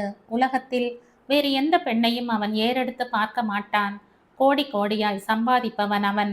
அவளுக்காக உலகத்து ஆபரணங்களையும் பொருட்களையும் வாங்கி தினம் ஒரு பரிசளிப்பான். அவளை தன் தேவதையாக நினைத்து கண்ணுக்குள் பொத்தி வைத்திருப்பவன் அவன். அவள் மீது கொண்டிருக்கும் காதலை கண்டு உலகத்து பெண்கள் எல்லாம் பெருமூச்சு விடுவார்கள். இப்படியும் ஒரு கணவனா என்று வியந்து போவார்கள். அவன் அவளுக்காக ஒரு அழகிய காதல் மாளிகை கட்டுவான். அதில் சொர்க்க லோகத்தையும் மிஞ்சும் அழகும் அலங்காரமும் கொஞ்சம். தினம் ஒரு காரில் அவனோடு பயணிப்பாள் அவள். அவர்கள் தினம் ஒரு வெளிநாடு செல்வார்கள். நேரம் காலம் மறந்து அவன் அவளை கொஞ்சியபடியே இருப்பான். ஒரு கணமும் அவளை பிரிய விரும்ப மாட்டான். கனவுகளும் கற்பனைகளும் இல்லாவிடில் மனித வாழ்வு சுவையற்று வறண்டு போயிருக்கும். ஏதோ ஒரு விதத்தில் மனிதருக்கு அவை திருப்தி அளிப்பதால் அவர்கள் அமைதி அடைகிறார்கள். மஞ்சு தன் கனவு காதலனோடு தினம் உலகை சுற்றி வந்தாள். கற்பனை சுகத்தில் உறக்கம் தழுவும். விடியும் போது மறுபடியும் நிஜம் தாக்கும். கனவுகள் நிஜமாகுமா என்ற ஏக்கத்தோடு தன் கடமைகளை செய்வது வழக்கமாகிவிட்டது. ஆனால் இந்த வினாடி எம்டியின் மகனை பார்த்தபோது அவளுக்கு ஏன் தன் கனவு நாயகனை பற்றிய நினைவு வந்ததென்று தெரியவில்லை. என்ன மஞ்சு, என்ன யோசனை? அசோக் புன்னகையோடு சிரிக்க மஞ்சு சட்டென்று நிஜத்துக்கு வந்தாள். உங்களுக்கு என்ன வேணும் சார்? எம்டி ஏதாவது ஃபைல் கேட்டு அனுப்பினாரா? இல்லை, ஜஸ்ட் வந்தேன். கொஞ்சம் ஆஃபீஸ் வேலையும் கற்றுக்கன்னு அப்பா சொன்னார். சரி, கற்றுக்கலாம்னு வந்தேன். இன்னையிலேருந்து நீங்கள் என் பிஏ மாதிரி எல்லா விஷயத்துலையும் எனக்கு உதவி செய்கிறீங்க, சரியா? With pleasure sir. அதுக்குள்ளே சந்தோஷம்னு சொல்லிடாதீங்க. ஒரு வேளை நீங்கள் லேட் ஹவர்ஸ் இருக்க வேண்டி வரலாம். யோசிச்சு சொன்னா போதும். இதில் யோசிக்க என்ன சார் இருக்கு? வேலைன்னா கொஞ்சம் முன்ன பின்னதான் ஆகும். இல்லை, உங்கள் வீட்டில் லேட்டாக போனால் எதுவும் சொல்ல மாட்டாங்களா? சொல்ல மாட்டாங்க. ஆச்சரியமா இருக்கு. என்னை எதுவும் சொல்ல அங்கே யாருக்கும் துணிவில்லை. ஓஹோ, உங்கள் வீடு அப்போ எல்லாத்துக்கும் உங்களை நம்பித்தான் இருக்குன்னு சொல்லுங்க. அது மஞ்சு சட்டென்று தடுமாறினாள். சல்லி காசு தன்னிடம் இருந்து அப்பா எதிர்பார்ப்பதில்லை என்று சொல்ல நான் கூசியது. ஆமாம் என்றாள் பொதுவாக. அப்படி சொல்லுங்க. அசோக் சிரித்தான். அப்படி லேட்டாச்சுன்னா உங்களுக்கு ஓவர் டைம் போட்டு பணம் வாங்கிக்கலாம். நீங்க 1 மணி நேரத்துக்கு 200 ரூபா. மை காட், மஞ்சு விழி விரித்தாள். 200 ரூபாய் என்றால் தினம் 2 மணி நேரம் செய்தால் கூட மாதத்திற்கு உபரி பணமாகவே 7000 8000 தேருமே. பணம் கசக்குமா என்ன? மஞ்சு சம்மதத்தோடு தலையாட்டினாள். நீங்க செய்தது சரின்னு தோணுதா உங்களுக்கு? எதை சொல்ற? அவ கொடுத்த காசையும் வேணாம்னு திருப்பி கொடுத்துட்டீங்க. எப்படிங்க சமாளிப்பீங்க? வாடகையே 3000 முழுங்குமே. எதை குறைப்பீங்க, எதை கூட்டுவீங்க? அம்மா கவலையோடு கேட்க அப்பா ஈசி சேரில் கண்மூடி படுத்திருந்தார். வாஸ்தவம்தான். எதை குறைப்பது, எதை கூட்டுவது? எல்லாம் பழைய செலவுதான். வீட்டு வாடகை மட்டுமே கையை கடிக்கக்கூடிய விஷயம். மாதம் 3000 என்று எத்தனை மாதம் சமாளிக்க முடியும்? பெண்ணின் அலட்சிய போக்கு அவர் சுய கௌரவத்தை சுண்டி பார்க்கிறதே. என்ன செய்ய? எப்படியாவது சமாளித்துத்தான் ஆக வேண்டும். கடன் பட்டாவது. ஆனால் ரொம்ப நாள் முடியாது. ஒரு 2-3 மாதம் சமாளிக்கலாம். அதற்குள் அவள் கல்யாணத்தை முடித்து விட்டால் பழையபடி இவர்கள் சிறிய வீட்டுக்கே போய்விடலாம். செலவு கட்டுக்குள் அடங்கிவிடும். இப்போதைக்கு இதுதான் நல்ல வழி. என்னங்க, என்ன யோசனை? ஒன்றுமில்ல. மஞ்சு கல்யாணத்தை பற்றி தான் யோசித்தேன். அதை செய்யுங்க முதல்ல. பாரமும் குறையும், பணப்பிரச்சனையும் தீரும். அப்பா தலையாட்டினார். நாளைக்கு வெள்ளிக்கிழமை அவ ஜாதகத்தை ஒரு காப்பி எடுத்து பூஜையில் வச்சு கொடு. தெரிஞ்சவங்க கிட்டெல்லாம் சொல்லி வைப்போம். இவ படிப்புக்கும் சம்பாத்தியத்துக்கும் நீங்க எங்க தேடிக்கிட்டு அலையணும்? வீடு தேடியே வரனுங்க வந்துட்டு தானே இருக்கு. எப்போ வந்தது? சொல்லவே இல்லையே. அது வந்தது. நான் சொன்னா வேணாம். இப்போ அவ கல்யாணத்துக்கு என்ன அவசரம் பண்ணுவீங்க? அதான் சொல்லலை. அம்மா சாமி படத்துக்கு பின்னால் இருந்து கற்றையாக ஜாதக பேப்பர்களை எடுத்து வந்தாள். சிலவற்றில் போட்டோவும் கூட இருந்தது. எல்லாம் ரொம்ப பெரிய இடம் போல இருக்கே. எவ்வளோ கேட்பாங்களோ என்னவோ. நம்ம சக்திக்கு தகுந்த வரனா பார்த்தா தானே நம்மால சீர் செய்ய முடியும். எங்க சக்திக்கு தகுந்ததா பார்க்கலாம். ஆனால் நம்ம மஞ்சு படிப்பு சம்பாத்தியத்தை விட அந்த பிள்ளையாண்டான் சம்பளம் குறைச்சலா இருந்தா எப்படிங்க சரிப்படும்? இப்போ என்ன செய்யலான்ற? கொஞ்சம் நல்ல இடமாவே பார்க்கலாங்க. இதோ பாருங்க இந்த பையனை. கம்ப்யூட்டர் என்ஜினியராம், 15,000 சம்பாதிக்கிறானாம். இன்னும் நல்ல எதிர்காலம் இருக்காம். பேர் சக்கரவர்த்தி. ஒரே பையன். எனக்கு சுற்றி வளைக்கும் தூரத்து சொந்தம். அப்பா கிடையாது, அம்மா மட்டும்தான். மார்க்கெட்டில் ஒரு முறை பார்த்து வீட்டுக்கு வந்தேன். மஞ்சுவோட ஃபோட்டோ பார்த்தாங்க. அவங்களுக்கு ரொம்ப பிடிச்சு போச்சு. நான் தான் உங்ககிட்ட சொல்லிட்டு வந்து பேசுகிறோம்னு சொல்லி அனுப்பினேன். அதுக்குள்ளே இந்த பொண்ணு நடந்துக்கிட்ட விதத்தில் எல்லாமே எனக்கு அலுத்து போச்சு. உங்ககிட்ட சொல்லக்கூட மறந்துட்டேன். எங்கே இருக்காங்க? அம்பத்தூரில். பையனுக்கு பெங்களூரில் வேலை. அது சரி, இவளுக்கு மாற்றல் கிடைக்குமா? கிடைக்காட்டி விட்டுட்டு பெங்களூரில் வேற வேலை தேடிக்கிறது. இவ படிப்புக்கு வேலை வீடு தேடி வருமேங்க. அதுவும் சரிதான். அப்பாவுக்கு திருப்தி ஏற்பட்டது. அப்போது நாளைக்கு அம்பத்தூர் போவோமா? நான் ருக்மணிக்கு ஃபோன் போட்டு வரோம்னு தகவல் சொல்லிடவா? எப்பா, எவ்வளோ வேகம் உனக்கு!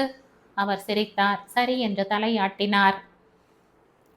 மறுநாள் கணவரும் மனைவியும் பிள்ளை வீட்டுக்கு போனார்கள். சிறிய பங்களா நேர்த்தியாக அலங்கரிக்கப்பட்டிருந்தது. வரவேற்பறை முழுக்க பள்ளி பருவத்தில் இருந்து சக்கரவர்த்தி வாங்கியிருந்த கேடயங்களும் கோப்பைகளும் மெடல்களும் மெருகு குறையாமல் வரிசையாக வைக்கப்பட்டிருந்தது. சக்கரவர்த்தியின் பெரிய போட்டோவும் ஹாலில் சிரித்தது. மிக கண்ணியமான தோற்றம். அவங்க அப்பா செத்து போகும்போது சக்கரவர்த்திக்கு 7 வயசு. ரொம்ப சிரமப்பட்டு ஒரு லட்சிய மகனா அவனை வளர்த்துட்டேன். நான் சொல்றத என் பிள்ளை தட்டவே மாட்டான். நீ பார்க்குற பொண்ணை கண்ணை மூடிக்கிட்டு கட்டிக்குவேன்னு சொல்லி இருக்கான். என் மேல அவ்வளோ நம்பிக்கை. உங்க குடும்பத்தோட சம்பந்தம் வச்சுக்கிறதுல எனக்கு ரொம்ப சந்தோஷம். எனக்கோ என் பிள்ளைக்கோ வரதட்சணைங்கிற வார்த்தை கூட பிடிக்காது. என் மருமகளுக்குன்னு 6 பவுன்ல ஒரு அட்டிகையும் 4 பவுன்ல வளையலும் செஞ்சு வச்சிருக்கேன். உங்க சௌகரியப்படி நகை போட்டு எளிமையா கல்யாணம் செய்து கொடுத்தா போதும். எவர் சில்வர் பாத்திரம் எங்கேயே எக்கச்சக்கமா இருக்கு. எதுவும் வேணாம், சில்வர் கூட வேணாம். உங்க திருப்திக்கு ஒரு குத்து விளக்கு மட்டும் வேணா கொடுத்து அனுப்புங்க, போதும். சீர் சனத்தையை விட 2 பேரும் மனமொத்து வாழறது தான் முக்கியம்னு நான் நினைக்கிறேன். என்ன சொல்றீங்க?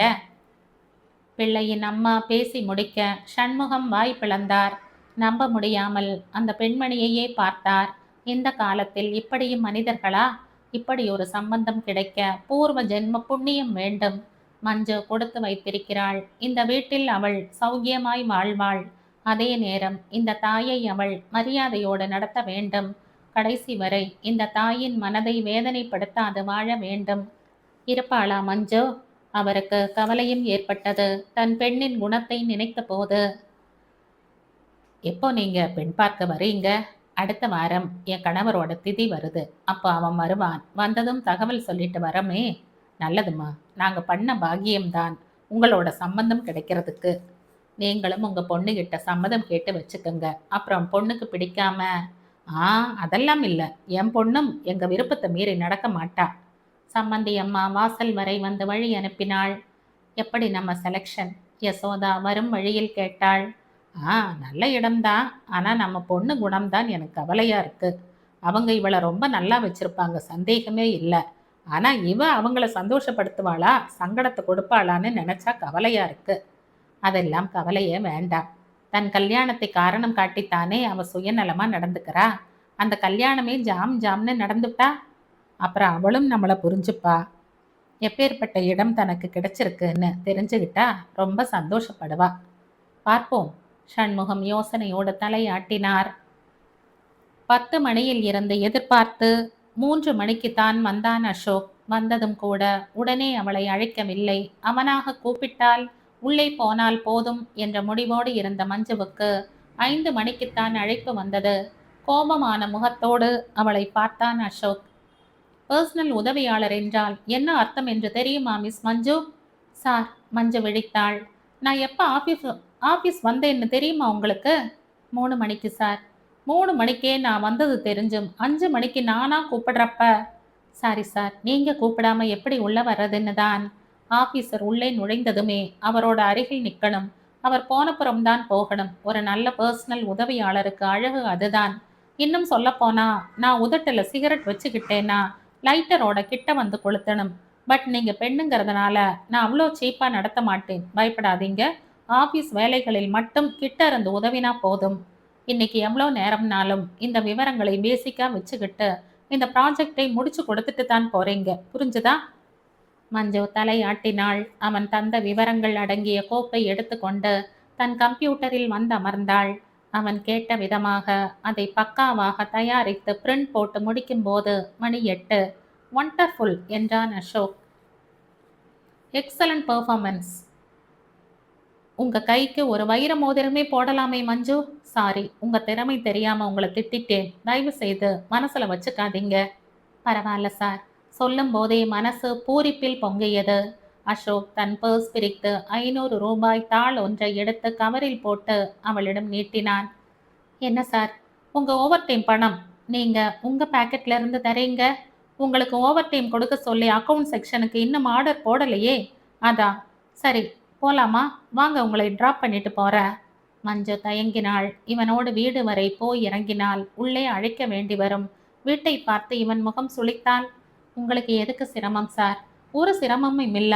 உங்கள அம்போன்னு எப்படி விட்டுட்டு போறது? போற வழியில உங்களுக்கு ஏதாவது ஆயிடுச்சுன்னா எனக்கு இல்ல பழியாகும். இவ்ளோ அழகான பெண் முதல்ல தனியா இந்த இருட்டுல போலாமா? அவள் தன் அழகை பற்றி அவன் தன் அழகை பற்றி புகழ்ந்ததும் சட்டென்று மஞ்சுவின் முகம் சிவந்தது.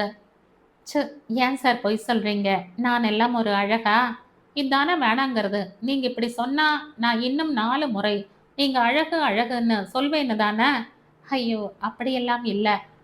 ஓகே மஞ்சு, நீங்க கேட்காட்டாலும் இன்னொரு முறை சொல்ல நான் தயார். முதல் முறை உங்களை எங்க வீட்ல வச்சு பார்த்தப்போ, அட நம்ம ஆஃபீஸ்ல கூட இப்படி ஒரு உலக அழகியான்னு அசந்துட்டேன். சொல்லப்போனா அப்பா என்னை லண்டன்ல இருக்கிற பிரான்ச்சை தான் பார்த்துக்க சொல்லி வற்புறுத்தினார். நான் இந்தியாவை விட்டு போக மாட்டேன்னு சொல்லிட்டேன். அதுக்கு காரணம் தேசப்பற்றுன்னு தப்பா நினைச்சிடாதீங்க.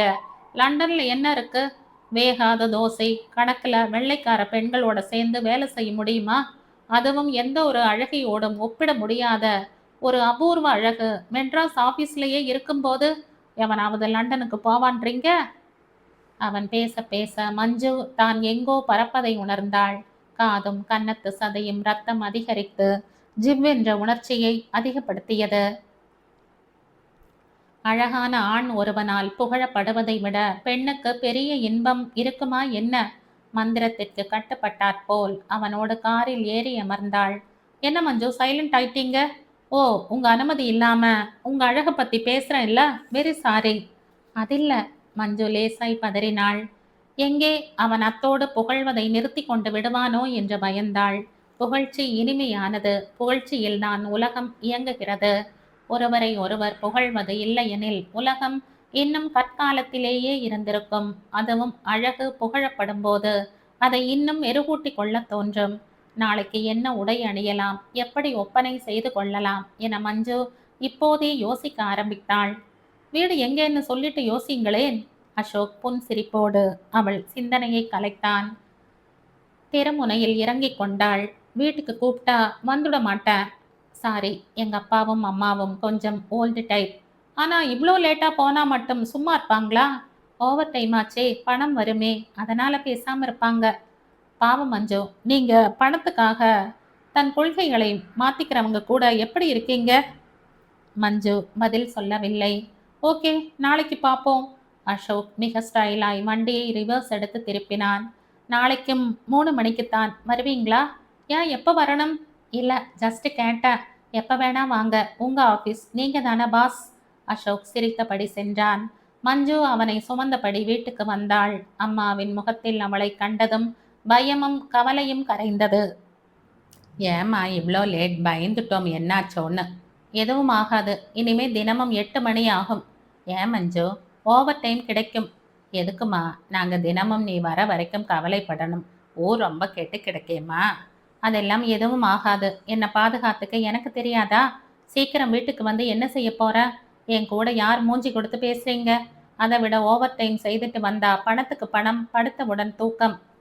மஞ்சு அலட்சியமாய் தன் அறைக்கு சென்று உடை மாற்றி முகம் கை கால் கழுவிக்கொண்டு சாப்பிட வந்தாள். எல்லாரும் சாப்பிட்டாச்சா? ஆ, மது அப்பவே தூங்கிட்டா. அப்பா இத்தனை நாழி காத்திருந்து இப்பதான் சாப்பிட்டுட்டு படுத்தார். நான் இன்னும் சாப்பிடல. அப்போ உட்கார. மஞ்சு சொல்ல யசோதாவும் ஒரு தட்டு வைத்து கொண்டு அவள் அருகில் அமர்ந்தாள். அம்பத்தூர் போய் சம்பந்தம் பேசிவிட்டு வந்ததை எப்படி பெண்ணிடம் சொல்வது என்ற யோசனையோடு சாதம் எடுத்து போட்டாள். தானும் போட்டு கொண்டாள். சொன்னால் ஏதாவது ஏடா கூடமாக பேசுவாள். அதைவிட விடுமுறை என்று ஒரு நாள் எதேச்சையாக வருவது போல் அவர்களை வர சொல்லிவிட்டாள். நிச்சயம் பையனின் அழகும் படிப்பும் சம்பாத்தியமும் இவள் மனதை மாற்றிவிடும். அதன் பிறகு இவளிடம் மெல்ல பேசினாள். எளிதில் சம்மதித்து விடுவாள்.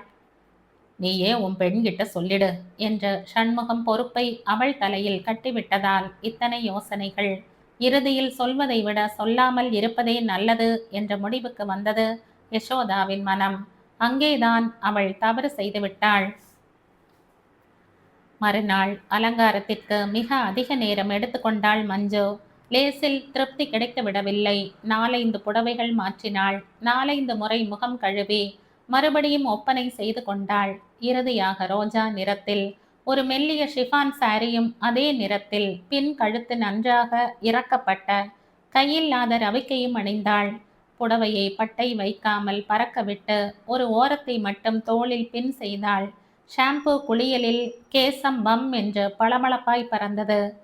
முன்னும் பின்னும் திரும்பி கண்ணாடியில் பார்த்து கொண்டாள். ஒரு வழியாய் திருப்தி ஏற்பட்ட பின் கிளம்பினாள். சாப்பிடலையா மஞ்சு? வேணாமா, சீக்கிரம் போகணும். செருப்புக்குள் கால் நுழைத்தாள். ஆட்டோ பிடித்த அலுவலகம் வந்தாள். சரியாக 11 மணிக்கு அசோக் கம்பீரமாக நடந்து சென்று தன் அறையில் நுழைந்தான். மஞ்சுவின் முகம் அவனை கண்டதும் அலர்ந்தது. 5 நிமிடம் கழித்து குறிப்பு நோட்டுடன் அவன் அறைக்குள் நுழைந்தாள். Good morning sir. Very good morning. News பேப்பரில் இருந்த தலை நிமிர்ந்த அசோக் மறுவினாடி வாவ் என்றான் விழி விரித்து. அசத்துறீங்க, உலக அழகியெல்லாம் உங்ககிட்ட பிச்சை வாங்கணுங்க. சும்மா சொல்லக்கூடாது, தூள்.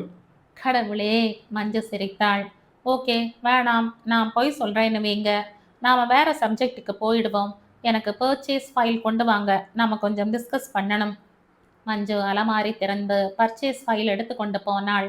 உட்காருங்க, நான் சொல்கிற விவரத்தை எல்லாம் உன்னிப்பாக நோட் பண்ணிக்கிட்டு கம்ப்யூட்டரில் போட்டு கொண்டாங்க. அசோக் பர்ச்சேஸ் சம்பந்தப்பட்ட பல விவரங்களை வரிசையாக சொல்ல மஞ்சு குறிப்பெடுத்து கொண்டாள். நடுவே தன் யோசனைகளையும் அவள் சொன்னபோது அசோக் வியந்து அவளை பாராட்டினான். ஒரு முக்கியமான யோசனையை அவள் கூறிய போது மிகவும் மகிழ்ந்து சட்டென்று அவள் கை பற்றி குலுக்கினான். மஞ்சு திகைத்து போனாள். ஒரு ஆணின் கை இத்தனை மிருதுவாய் கூட இருக்குமா என்று வியந்தாள். அவன் அப்படி கை குலுக்கி பாராட்டியது பிடித்திருந்தது அவளுக்கு.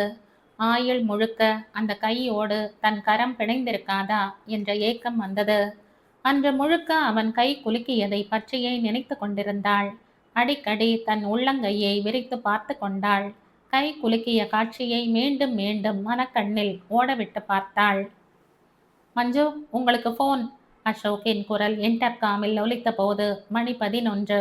மஞ்சு அவன் அறைக்கு வந்து ஃபோனை எடுத்தாள். யாரு? மஞ்சு, நான் அம்மா பேசுகிறம்மா. என்ன வேணும்? காலையிலேயே சாப்பிடாம போனையே, சாப்பாடு கொடுத்து அனுப்பிட்டா? நம்ம கீழ் வீட்டு கடைக்காரம்மா வந்திருக்காங்க, அவங்க கிட்ட கொடுத்து அனுப்பிடுறேனே. வேணாம், நான் கேன்டீனில் ஏதாவது வாங்கிக்கிறேன். மஞ்சு ஃபோனை வைத்தாள். சாரி, வழக்கமாக எனக்கு இந்த ரூமில் தான் ஃபோன் வரும். இனிமே இங்கே பண்ண வேணாம்னு வீட்டில் சொல்லிடுறேன். நோ ப்ராப்ளம் மஞ்சு. அது சரி, என்ன சாப்பாடு கொண்டு வரலையா? ஆமாம், காலையிலேயே சாப்பிடாம வந்துட்டேன். அதான் அம்மா ஃபோன் பண்ணுறாங்க, சாப்பாடு கொடுத்து அனுப்பவான்னு. காலையிலேயே சாப்பிடலையா? மை காட், எப்படி பட்னி இருக்கீங்க? வெயிட் மஞ்சு, எனக்கு இப்போ வீட்டில் இருந்து கேரியர் வரும், என்னோட உட்காந்து நீங்கள் சாப்பிட்றீங்க. ஐயோ வேணாம் சார், பேசக்கூடாது. அசோக் உதட்டில் விரல் வைத்து அடக்கினான். சரியாக 1 மணிக்கு அவளை அழைத்தான். உட்காருங்க என்று சாப்பாட்டு மேஜையை காட்டினான். மஞ்சு கூச்சத்தோடு அமர்ந்தாள். கூச்சப்படாம சாப்பிடுங்க. அசோக் தானே பரிமாறினான்.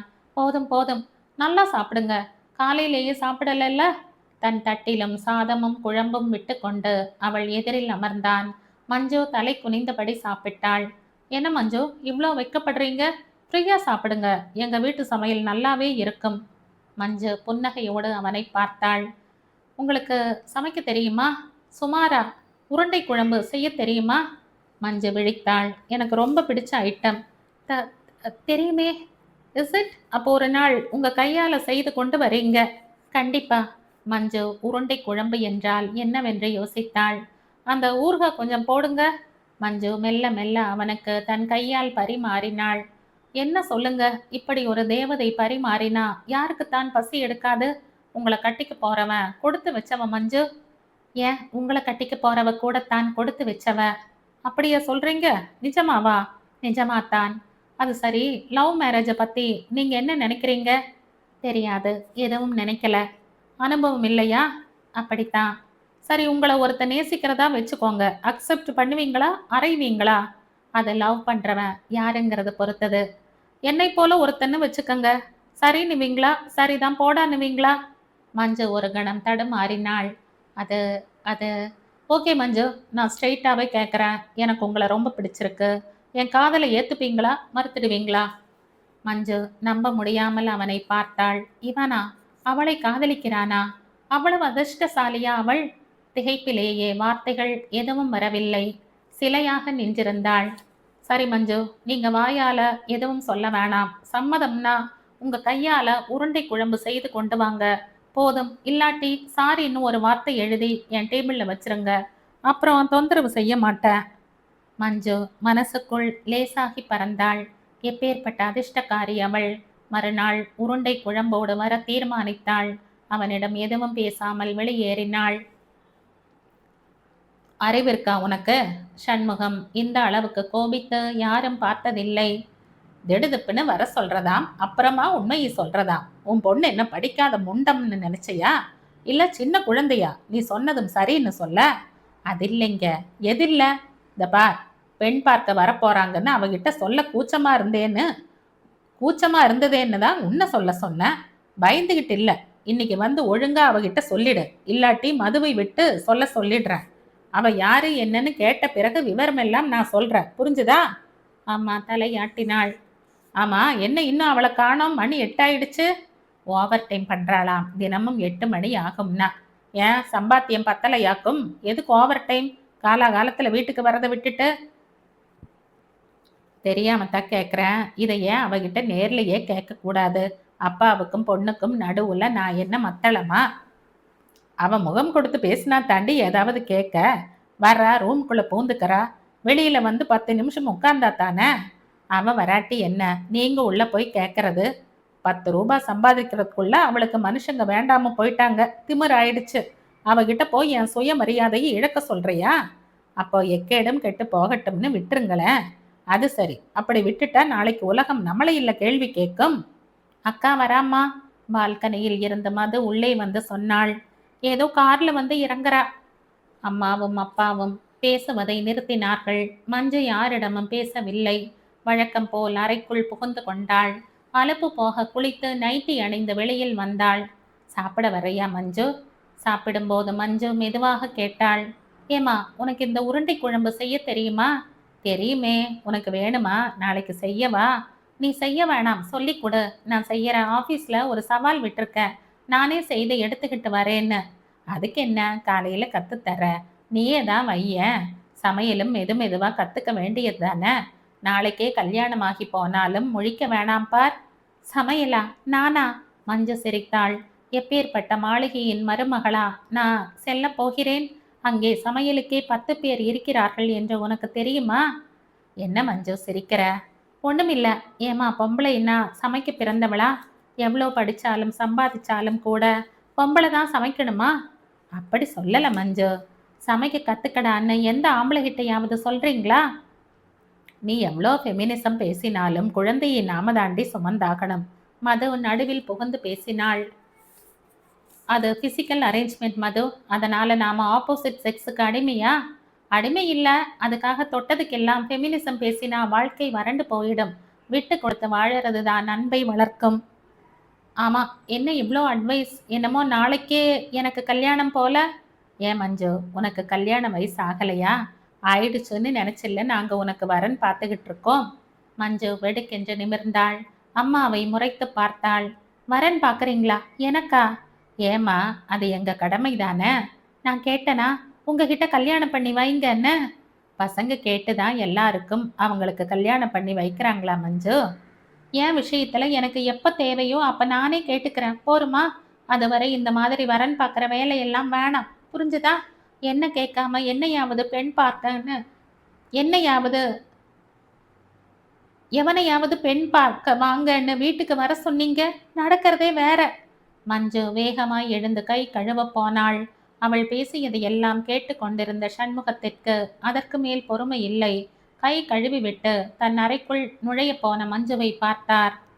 ஒரு நிமிஷம் மஞ்சு. மஞ்சு அப்படியே நின்று திரும்பினாள். நீ பேசுறதெல்லாம் நல்லா இருக்கா மஞ்சு? அப்பா நிதானமாக கேட்டார். ரொம்ப நாள் கழித்து அப்பா நேருக்கு நேர் தன்னோடு பேசியதால் ஒரு நிமிடம் மஞ்சு பேசவே தயங்கினாள். அம்மாவிடம் பேசியது போல் எடுத்தெறிந்து அப்பாவிடம் பேச முடியாமல் தடுமாறினாள். உங்களை நான் படிக்க வச்சது உலகத்தை நீங்க தெரிஞ்சுக்கணும், அறிவை வளர்த்துக்கணும், யாரையும் சார்ந்து இருக்கக்கூடாது, எந்த சூழ்நிலையையும் நீங்க சமாளிக்க தெரிஞ்சுக்கணும்னு தான் மஞ்சு. இப்படி எடுத்தெறிஞ்சு பேச இல்லை. என் கல்யாணத்தை முடிவு செய்யற உரிமை எனக்கு இல்லையாப்பா? தாராளமா உனக்கு பிடிச்சிருக்குன்னு நீ சொல்றவனைத்தான் கட்டி வைப்போம். நாங்க பாக்குற பையனை பிடிச்சிருக்கு பிடிக்கலைன்னு சொல்ற உரிமை உனக்கு இருக்கு. எனக்கு இப்ப கல்யாணம் வேண்டாம்ப்பா. உனக்காக நான் ஒரு அருமையான பையனை பார்த்திருக்க மஞ்சு. ரொம்ப நல்ல மனுஷங்க. அடுத்த வாரம் அவங்க இங்க வருவாங்க. நீ பொம்மை மாதிரி நிக்க வேணாம், கீழே விழுந்து கும்பிட வேண்டாம். சாதாரணமா உட்காந்து கேஷுவலா பேசிப்பார். அதுக்கப்புறம் கல்யாணம் வேணாமா வேணுமான்னு சொல்லு போதும். மஞ்சு ஏதோ சொல்லவா எடுக்க, போதும் மஞ்சு, இதுக்கு மேல எதுவும் பேச வேணாம். பெண்கள் சுதந்திரமா வானத்துல பறக்க வேண்டியதுதான். அதே நேரம் கயிறு எங்க கையில தான் மஞ்சு இருக்கணும். அதான் உங்களுக்கு நல்லது. கட்டறுத்துக்கிட்டு போனா பிசிக்கல் அரேஞ்ச்மெண்ட்னு கொஞ்சம் முந்தி நீ சொன்ன உங்க உடம்புக்குத்தான் ஆபத்து. உலகத்துல நிறைய முள்வேலிகளும் தந்தி கம்பிகளும் உண்டு. கிழிஞ்சு காணாம போயிடுவ, ஜாக்கிரதை. அப்பா மிக கண்டிப்பாக கூற மஞ்சு செயல் இழந்து நின்றாள். இந்த கதையின் தொடர்ச்சியை அடுத்த பதிவில் கேட்கலாம். நன்றி.